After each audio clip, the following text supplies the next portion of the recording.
Hi friends, welcome back to Common the Chaos Homeschool. If you're new here, my name is Davine, and today I'm going to be talking about what sort of planning I'm doing right now at the end of October, early November. Just going to show you what sort of things are running around in my brain about homeschool and planning for the remainder of this year, as well as some planning for the next year.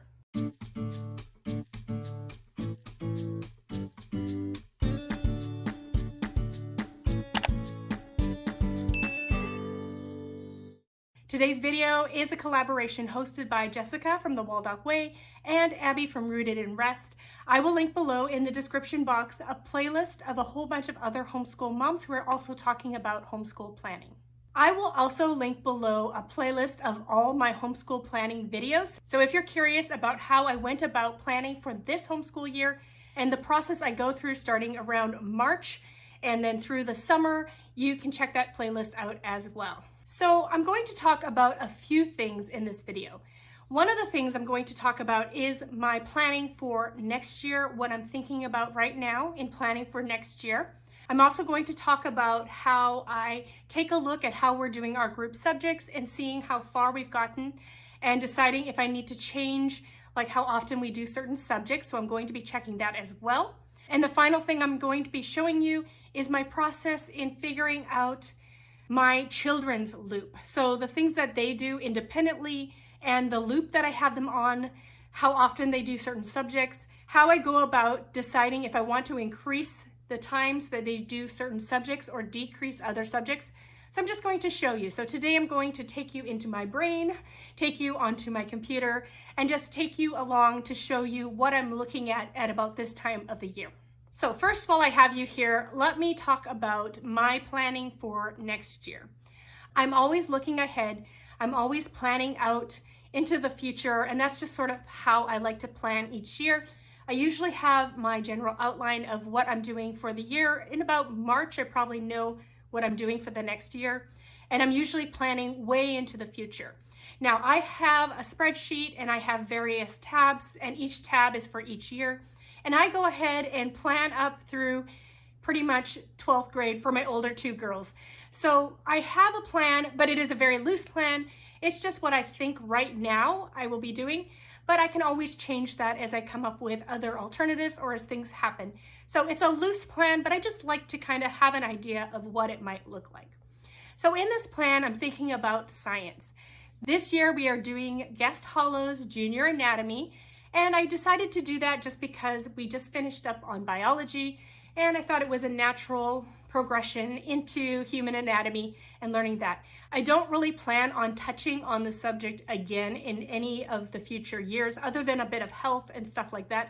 I just want to cover it really well this year.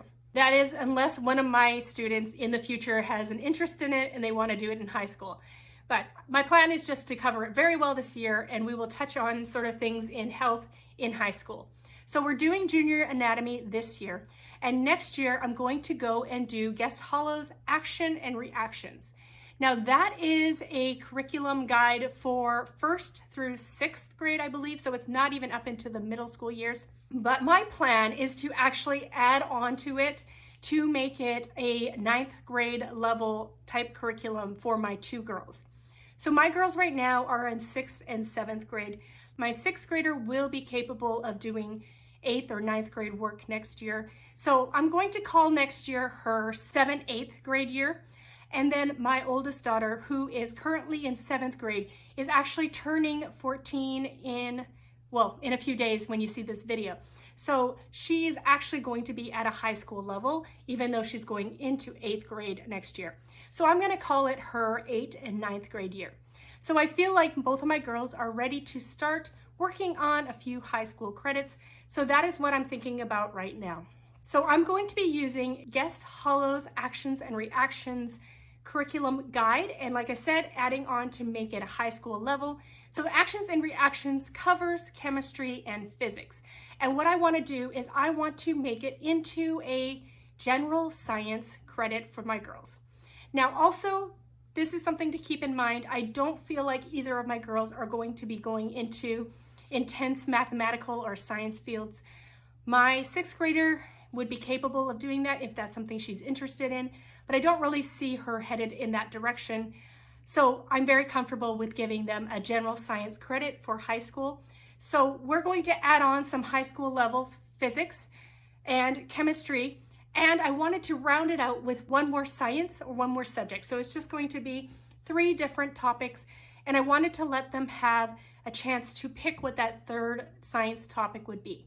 So I basically created a spreadsheet and I put on there all the sciences I could think of, and I talked to the girls and I told them all of their options and I let them choose which one they were most interested in. So my oldest picked astronomy and my middle daughter, she picked engineering. And these are the topics I would have picked for them if I were picking, so I'm very happy with their selections. My middle daughter has always been very spatially aware, and we've always joked since when she was young that she'd be an engineer or something like that. She's very artistic as well and loves baking and doing arts and creating things.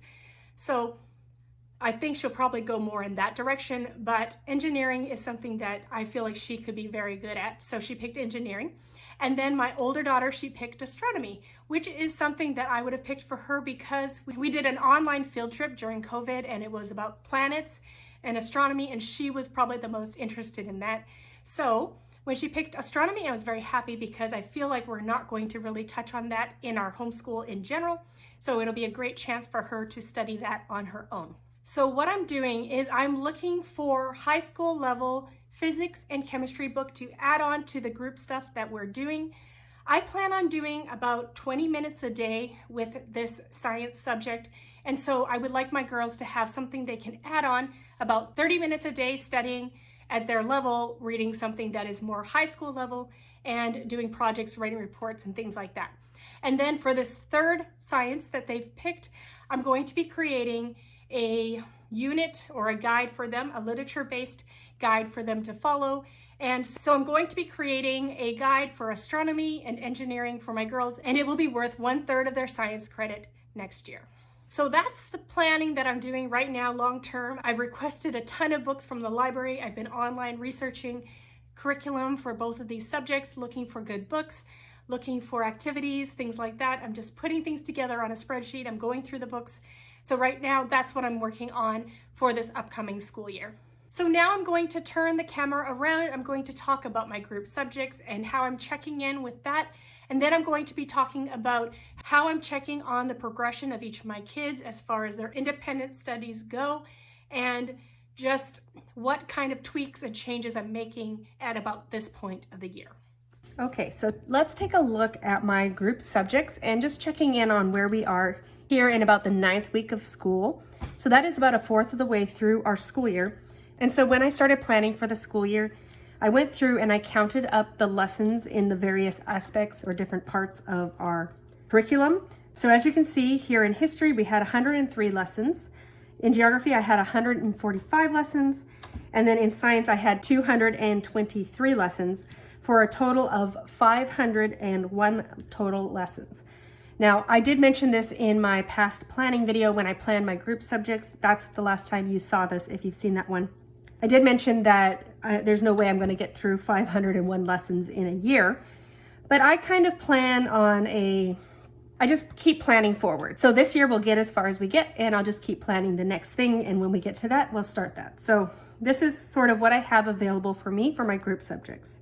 Now, I do usually do 2 group subjects a day, and I'm planning on doing 4 days a week of group subjects.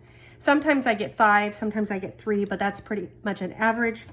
So based on that, in 36 weeks, I can do 144 lessons times 2. So that's the 2 a day. So I can do about 288 lessons in a year. And as you can see, there's a big discrepancy here. But like I said, I just keep planning forward.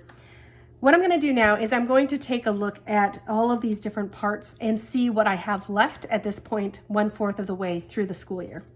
Okay, so I changed up my pen just so you could see a little clearer than that green, but let's see. So here is where we're at right now with all these subjects. So Sunlight, we have 13 more lessons. Book Shark, we have 42 lessons. Beautiful Feet, the early American history, we have 45 lessons. So as you can see, that is the one we've been doing the most lately. So for a total of 100 history lessons left. Now, what I'm not adding is the intermediate Modern American and World History from Beautiful Feet that I picked up. Pretty sure we're not going to get to that this year, so I'm just going to assume we'll get to that next year. So I'm not going to put that in my plans right now. So for geography, as you can see, we have finished our Exploring Countries and Cultures. It's not here anymore, so we finished those 16 lessons. And we have guest hollows. We have 85 lessons left there, so we just started doing that. We've done 5 lessons so far. And the Beautiful Feet geography, we have 39. We haven't gotten to that part yet, so I have 124 geography lessons left. Science, we have Biology. We just finished that, so that's why I have a 0 here. Actually, there's 1 lesson, but I decided not to put that on this chart. So pretty much 0 in Biology. And so we are going to start our guest hollow anatomy, and there's 175 lessons for that. So then I did the math down here. It should be 4 times a week times 24 weeks times 2 subjects. So it should be really 8 times 24. But that gives me about 192 that I will be able to complete this year, most likely. As you can see from here to here, there's about 100 lessons difference. So I can do about 100 lessons every, I guess, 1/4 of the year. So I might be able to get more done. I might actually be able to complete this at this point. I do try to double up on lessons whenever it makes sense. So if it's something that's pretty short, like some of these sunlight readings, those are going to be pretty short. So I'll be able to double up on those. When I can, I double up on my Beautiful Feet ones, but sometimes I can't do that. It just depends on the day. And for geography, for example, we really only did 3 days of geography and we were able to cover 2 days each time. So it just depends on the day. So it's possible that I will get most of this done, maybe. However, you can see here, Biology, Botany, I did take that out. I didn't even count that because I don't think we'll get to it this year. So I just took that out. So that's 28 that I took out that I never did. So we might be able to do most of this, but we'll see. We'll see where we're at when we have like maybe 12 weeks left and I can double up on some and maybe take some away. I like to decide on where I'm ending towards the end of the year. So based on this information, I can see how often I was doing things. It looks like I probably want to increase how often we do geography. This is just telling me how much time I want to devote to those things. So I made this last time, and this is basically the order I have it in is science, history, geography, science, history, geography, and that's sort of how often I'm rotating things in. But I might want to change that to be something like maybe science, geography, history, science, geography, history. So I might want to change that just to keep things pretty even in going through these. So I do have it planned out for a while here. So I'm not sure when I'll print up a new one. I actually have a few of these because I change how often I do things quite often. So I'll go look in my bin and see if I have that rotation in here already. And if so, I'll just use that one and use that one to plan out my lessons. So I just like to check in every once in a while to see where I'm at for my group subjects, how I'm doing, am I keeping on pace? And I do feel pretty good about this, about 100 lessons, well, minus 28. So about 75 lessons in the first 9 weeks of school. I think that's pretty good. Okay, so here is another place that I check my week-by-week curriculum spreadsheet. So you've seen this before in one of my previous planning videos that I did this summer. This is my week-by-week curriculum planning sheet. So across the top here, I have up to week 36, and then I have different things planned out. So I have my group subjects here, and this is sort of how much time I thought each section would take. So we have, like for history, we have all the themes that we're learning about. For geography, we were finishing up my father's world, Australia, so we finished that. Our guest hollow geography, this is sort of the weeks, how long I thought each would take. My father's world science, we were learning that, so we finished that. Science, biology, I just estimated how long that would take, and then when I would start anatomy. And so right now I'm doing week 9. So by the end of week 9, this is where I am. So the white part means that's about how far we've gotten. I had hoped to be here at colonist. I think I'm a little further than that. I think I'm probably closer to here. So I'm not finished colonist yet, but I'm getting close. My father's world geography, we're all done that. We're not as far in our guest hollow geography because I actually started that after my father's world. I was going to do them together, well, rotating both of them in, but I decided not to do that. So we finished Australia and then we started the guest hollow geography. So we're done this My Father's World Science, and as far as Nuevo Science, we are almost done. So a little bit behind schedule, but that's pretty normal. And then guest hollow anatomy is supposed to start up here, and I actually will start that a little earlier. So move that up, move the other ones back. All right, so then I have each of my kids and all of their curriculum. And when I did the calculating or adding up and deciding on how fast I wanted to do things, this is where I would like to be. I guess I'm doing it a little bit opposite now. I'm doing green, how much we've done, and the rest is white. So for her good and the beautiful math, not quite as far as I would have liked. Her spelling you see. We're ahead on Explode the Code, easy grammar. We have our handwriting, big life journal, artistic pursuits, and how far we are in IEW. So when I'm looking at this, I can decide on whether or not I want to fix their loop so that I do things more often. So for example, do I want to add more handwriting into her loop? Or do I want to add more math? Well, math, we just do it at a certain pace, so I'm not going to add more math. But then do I want to maybe do Explode the Code a little less often? So that's kind of what I'm evaluating here when I check in here. And I don't check in every like 8 weeks. I check in more often than that. But I'm just thinking, do I want to increase the amount of times we do these things, or are we fine at the pace we're going? So then here's the next student, Annika. So you can see she's pretty close on a lot of these. She didn't get her art until quite late, so that one's the only one that's kind of more behind. But I think we'll be fine in the long run there. And then here's Dakota.